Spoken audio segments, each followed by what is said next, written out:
Hey everyone, तो इस video में हम बात करने वाले हैं लॉस्ट टीवी सीरीज की, जो कि एक 2004 के टाइम में रिलीज हुई है। मैंने इस सीरीज के फर्स्ट 3 सीजन्स देखकर खत्म कर दिए हैं। इसमें टोटल 6 सीजन्स हैं और अभी मैं सीजन 4 पर हूँ और उसके भी मैंने 4 to 5 एपिसोड्स देख चुकी हूँ। और मैंने सोचा कि सीजन 4 को देखने से पहले मैंने जितना देखा है मैं उसका एक रिव्यू वीडियो पोस्ट कर देती हूँ। सीजन 1 के लिए मैंने एक और वीडियो मैंने पोस्ट करा था पहले ही, जब मैंने ये सीरीज देखना जस्ट स्टार्ट ही किया था।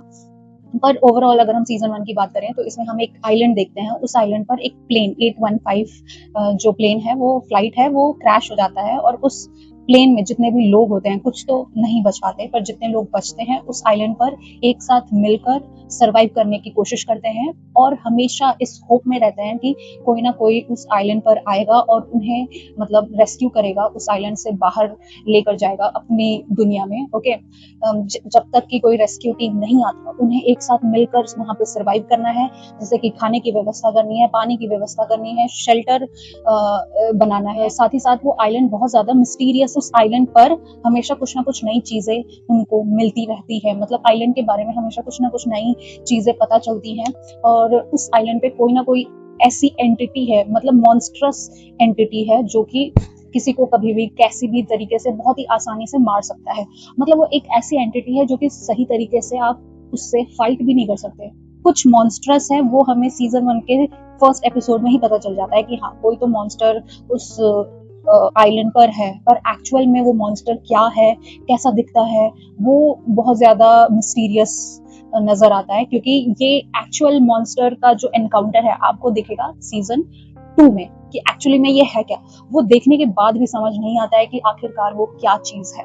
ओके, तो मतलब इतना मिस्टीरियस आइलैंड है वो। ऊपर से तो हम सीजन 1 में देखते हैं कि वो सारे जो लोग हैं एक साथ मिलकर कैसे वहां पे सरवाइव करते हैं, कैसे मेंटली खुद को प्रिपेयर करते हैं कि वो अब अपने घर से, अपनी दुनिया से दूर हैं किसी एक आइलैंड पर, है ना। तो ये सब चीजें मेनली उन लोगों के हम पास्ट के बारे में, मतलब वो एक्चुअली में उन कैरेक्टर्स के बारे में हमें जानने को मिलता है थ्रू देयर फ्लैशबैक्स। ठीक है, उनकी रियल लाइफ कैसी थी, वो रियल लाइफ में कैसे लोग थे, क्या काम करते थे, तो उनके पास्ट के बारे में हमें फ्लैशबैक्स के थ्रू जानने को मिलता है। और इस सीरीज में फ्लैशबैक का बहुत ज्यादा इंपॉर्टेंट रोल है, क्योंकि मैंने सीजन 3 तक देखा है, तो जितना भी मैंने देखा है वो फ्लैशबैक्स एक दूसरे से काफी कनेक्ट होते हैं। आप देखोगे कि जितने भी कैरेक्टर्स हैं वो एक दूसरे को कहीं ना कहीं किसी भी तरीके से या तो एक दूसरे से टकराए हों, या कुछ ना कुछ तो आपको लिंकेज मिल ही जाएगा जब हम उनका फ्लैशबैक देखते हैं। तो और जैसे कि आप देखोगे कि जो जैक है और सॉयर, उनके बीच जो सबसे बड़ा लिंक था, वो देखने में मतलब वो एक तो बहुत ज्यादा इमोशनल था और इतना इंटरेस्टिंग था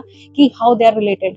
और ऊपर से क्लेयर, जब आपको पता चलेगा कि क्लेयर कैसे रिलेटेड है, मतलब मुझे बहुत मजा आया था। लेकिन शायद ये सीजन 1 में नहीं है, पर मेन बात ये है कि सब एक दूसरे से कैसे न कैसे किसी ना किसी तरीके से रिलेटेड हैं, इसलिए flashbacks are very very important. तो सीजन 1 में ओवरऑल यही था। और सीजन 1 में हमें धीरे धीरे एंड में पता चलता है कि कुछ अदर्स का भी कॉन्सेप्ट है, मतलब उस आइलैंड पर उन लोगों के अलावा भी कोई लोग हैं जिन्हें ये लोग अदर्स कह रहे हैं। ठीक है, और वो अदर्स एक्चुअली में क्या है वो समझ नहीं आता है कि वो अदर्स एक्चुअली में कौन है, क्यों क्लेयर के पीछे पड़े हैं। ठीक है, तो क्लेयर की स्टोरी भी आप देखोगे सीजन 1 में बहुत ज्यादा अच्छी होने लगती है। कुछ एपिसोड्स के बाद क्लेयर पर ही फोकस हो जाता है, क्योंकि इसमें जैसे कि आप स्टार्टिंग में देखोगे कि सिर्फ जैक, केट, सईद, तो ऐसे कैरेक्टर्स पर मेनली फोकस किया गया है। पर धीरे धीरे आप देखोगे कि चार्ली, क्योंकि वो एक ड्रग एडिक्ट है और उसका और जो ड्रग से रिलेटेड जो हमें स्ट्रगल दिखाया जाता है, तो वो काफी इंटरेस्टिंग होता है। और उसमें लॉक कैसे अपना रोल प्ले करता है, वो भी काफी इंटरेस्टिंग सीन लगता है मुझे। और क्लेयर, स्टार्टिंग में तो वो एक प्रेग्नेंट लेडी है और मतलब उस आइलैंड पे उसे रहना है, अक्सर उसे किसी ना किसी की हेल्प की जरूरत पड़ने लग जाती है। पर धीरे धीरे फिर जो पूरा जो स्टोरी है वो क्लेयर के अराउंड चलने लगता है कि आखिरकार मतलब कुछ ना कुछ उसके साथ होता ही रहता है, तो वो भी बिल्कुल मेन कैरेक्टर बन जाती है। तो सीजन 1 में आपको समझ आएगा कि वहां पे कोई एक मेन कैरेक्टर नहीं है। Jack, Kate, Sawyer, Sayid, Claire, Charlie, John Locke, और लॉक को अगर आप देखोगे तो लॉक का जो नजरिया है आइलैंड की तरफ वो बाकी लोगों से काफी अलग है। ऊपर से आप देखोगे कि जो लॉक है वो हंटिंग में कितना एक्सपर्ट है। तो ये सब चीजें देखकर लॉक के कैरेक्टर में हमेशा इंटरेस्ट इंक्रीज ही होने वाला है। लॉक जिस तरीके से बाकी कैरेक्टर से भी बात करता है, उन्हें डायरेक्टली कुछ नहीं समझाता, जिस तरीके से वो चीजें आइलैंड से रिलेटेड चीजें चीजें बोलता है, तो वो सब देखने में भी काफी इंटरेस्टिंग लगता है कि ऐसा स्टार्ट सीजन 1 में तो मुझे हमेशा यही लगता था कि लॉक को बाकी लोगों से कुछ ज्यादा ही पता है इस आइलैंड के बारे में। और लॉक का जब आप फ्लैशबैक देखोगे तब आपका समझ आएगा कि वो एक्चुअली में वो इतना होपफुल क्यों है टुवर्ड्स दैट आइलैंड। तो सीजन 1 में हमें ये समझ आ जाता है कि इस सीरीज में कोई एक या दो मेन लीड कैरेक्टर्स नहीं है, बल्कि सभी की अपनी एक कहानी है और ये सीरीज हमें सभी कैरेक्टर्स से इक्वली कनेक्ट होने का मौका देता है। ऐसे ही जब आप जैक का फ्लैशबैक देखोगे तब आपको समझ आएगा कि जैक इतना ज्यादा पैशनेट क्यों है। मतलब अगर उसके सामने कोई इंजर्ड है तो उसको वो जी जान से बिल्कुल ठीक करने में लग जाता है। Definitely he is a doctor, तो एज अ डॉक्टर वो डेफिनेटली किसी को ट्रीट करने की कोशिश तो जरूर करेगा, पर जितना वो खुद को उसमें इन्वॉल्व कर देता है, वो उस लेवल का इन्वॉल्वमेंट उसका क्यों है वो हमें उसके फ्लैशबैक से और ज्यादा क्लियर हो जाता है। ऐसे ही हम केट को देखते हैं तो केट का भी जो पास्ट है वो काफी डार्क है, स्पेशली सॉयर का पास्ट आपको सच में थोड़ा ऐसे ट्विस्टेड लगेगा, समझने में थोड़ा टाइम लगता है, पर जब समझ आ जाता है तब समझ आता है कि एक्चुअली में सॉयर जो कितना एक बैड पर्सन खुद को दिखाने की कोशिश करता है, but he is not actually a bad person. Okay, Hurley का जब हम पास्ट देखते हैं तो मुझे हर्ली का जो पास्ट है वो सबसे ज्यादा इंटरेस्टिंग लगता है। मतलब किसी और के फ्लैशबैक्स देखने में मैं थोड़ा बोर हो जाती हूँ, पर हर्ली का जो फ्लैशबैक्स है वो मुझे काफी इंटरेस्टिंग और एंटरटेनिंग लगता है कंपैरेटिवली। तो सबसे ज्यादा जो मुझे फ्लैशबैक देखने में मजा आया वो है हर्ली का और लॉक का, क्योंकि वो उसमें बहुत ज्यादा सरप्राइजिंग एलिमेंट है।